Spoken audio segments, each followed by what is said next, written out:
सभी दोस्तों को जय भीम, जय फुले, जय सावित्री और हुल जोहार। I would like to begin my speech by extending my revolutionary greetings and salute to all the people's movement around the country, whether it be the farmers' movement fighting the fascist onslaught on this economy, whether it be the UNA movement fighting for the dignity of the Dalits, whether it be the UNA movement fighting for the dignity of the Dalits, whether it be the movement led by Bhim Army fighting for the adequate space in the social sphere.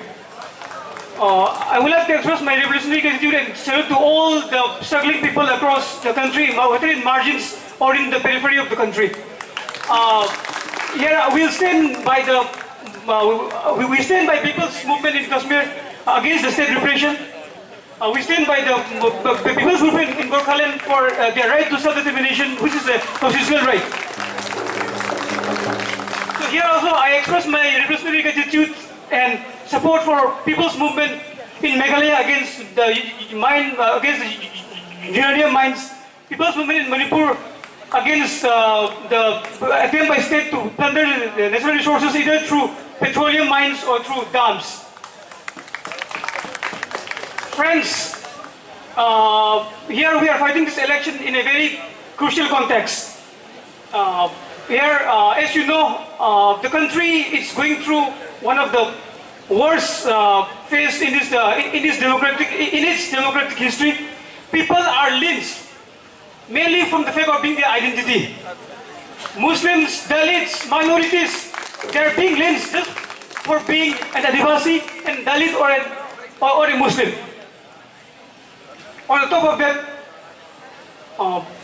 this lynching is not restricted outside the university. This state repression is equally reflected in university spaces across the country. University spaces, a space of expression, dissent has been on the back foot with this new government. Here, JNU is not an exception. Here we can take the example of racist dossier that came out 2 years back. The racist dossier criminalized, it targeted and it manipulated students coming from marginalized backgrounds. When the students from marginalized backgrounds, they come here, when they assert themselves, they are being criminalized, they have been branded, and they are being whistled.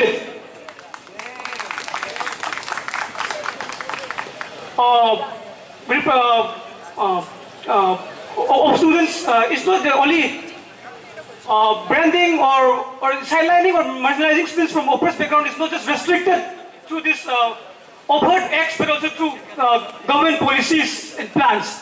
As you can see,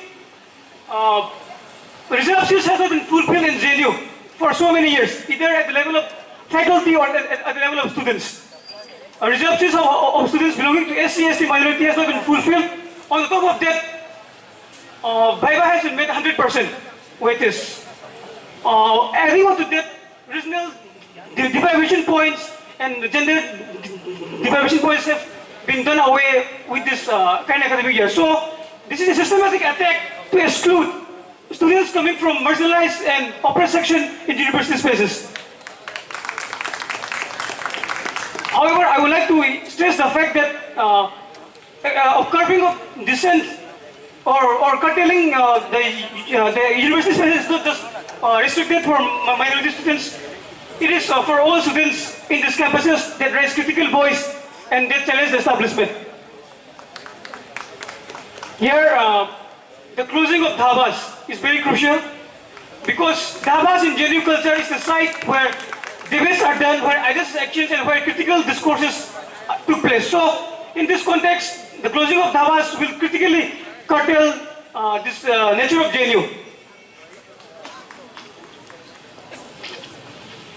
So, carrying on with that, at the level of academia also, there has been an attempt to wipe out critical research and critical discourses. You can see it from the lack of proper funding in centers like CSD, labor studies, or trying to roll back knowledge studies program from being a full-fledged center to just being a program now.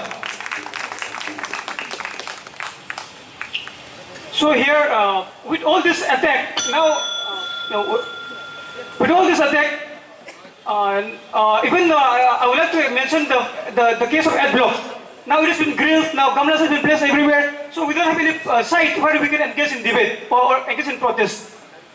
So linking to this fact, I would like to say that we need a very strong students movement, given all these issues of sheet cut, fund cut and everything. And here, I would like to say that the last year union, or the JNUSU union led by ISA and SFI has terribly failed to address all these issues. It has only engaged in tokenism and mere protest for the sake of protesting. In the NASIP issue too, it has failed to take a very proactive stand and engage or carry out a very radical or very very expressive students movement in the campus. When the Adblock, when the students were grabbing the Adblock, the JNUSU called it off unilaterally without discussing all the common students. Indeed, in the case of the sheet cut, the movement, JNUSU did not carry forward the movement as strongly as it should be. When some students and BAPSA, some students, DSU, and some other organizations, they were carrying out a radical movement by blocking the Adblock. That forced the administration to postpone the date of prospectus. JNUSU shamelessly called it off through the union UGBM. It was held very. There was done through late night votings. So here, given this, I would like to express few words. Your time is over. Please wind up your speech. That BAPSA has done in the last 4 years. Your time is over. Please wind up your speech. The students movement in NASIP issue, whether we Speaker, your time is over. BAPSA and some other student organizations Please wind up your speech. that led this radical movement by blocking the Adblock that forced the administration to Speaker, your time is over. Please wind up your speech. So from BAPSA, I would like Speaker, your time is over. appeal you all to vote for President, vote for Vice President, myself Karam Bidyanath, Secretary. Speaker, your time is over. Please wind up your and speech. for President. So, Speaker, your time is over. Please wind up your speech. About the left not working properly in the union. If BAPSA is elected, you said you will solve all problems. Can you please explain how? By having backdoor compromise with the administration or compromising with struggles and cheating student community by secretly paying fine? If elected, I'll promise BAPSA will build a very strong student movement. They will take up issues concerning day-to-day life, issues of students, whether it be seat, reservation, dropout, dhabas, or reclaiming Adblock Freedom Square, or hostel issues. We will all take up the issues and will build a very strong student movement and will revive JNUSU as a site of struggle. We'll reclaim the legitimacy of JNUSU. And regarding paying a fine, your councillor itself paid fine, so why just target us? Do you condemn Mayawati campaigning for Modi in 2002 after Gujarat riots? I strongly condemn Mayawati campaigning for Modi in after Gujarat riots. Organization says the left brought UGC gadget to JNU. Ironically, ABVP and you seem to be on the same stage on this. Don't you think the central government RSS has no role to play this? Or it is just you ploy to save ABVP in JNU as underleading? No, we totally agree that the government backed by RSS in center is responsible for bringing UGC gadget notification to the campus.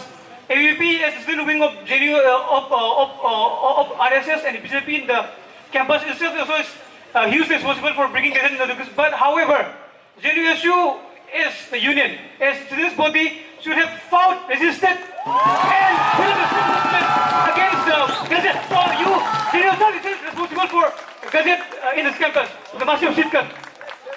What is the difference between oppressed unity and ISA, SFI, DSF led left unity? Don't you think both are same? If not, how? Oppressed unity is where we recognize all different communities belonging to either religious minorities, linguistic minorities, regional minorities, sexual minorities, women as oppressed communities. We recognize their different discourses, differences, we reflect upon the differences, we debate and we discuss. However, one thing that binds us together is the same structure of operation that excludes us, that discriminates us, that struggles us. There is a structure of brahmanism, feudalism, and capitalism.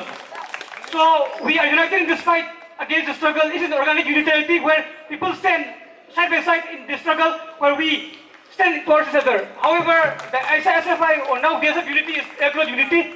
It is just the ploy by the degenerated left to save the remaining university. What is your opinion about BJP dividing people and playing identity politics in the Northeast? BJP comes to power in the Northeast states with the same identity politics you are talking about. Yeah, I strongly condemn BJP for playing identity politics and coming to power the way it has played dirty politics in Northeast to come to power. However, here I would like to stress the fact that we don't. Our politics is radically different from BJP politics. Our politics is where we recognize our identity as the fact, as the honors where the strength or experience. It is the very basis where from which we are discriminated. It is the very basis where we are excluded, we are targeted. So we will take up the identity and we will assert the identity. So this is identity for us. It is better than that. How do you take Ambedkar to Northeast states in this context? How do you define oppressed unity? Ambedkar in a book called State Minorities spell out. Speaker, please wind up your answer. Speaker, please wind up your answer. Ambedkar in a book called State Minorities Speaker, please wind up your answer. talk about land rights of minorities, talk against state repression, against police repression, against social fascism, against cultural fascism. So Ambedkar becomes 411 in Northeast here because Ambedkar would have argued against alpha, against state repression, against police repression, against resources for the state. So thank you.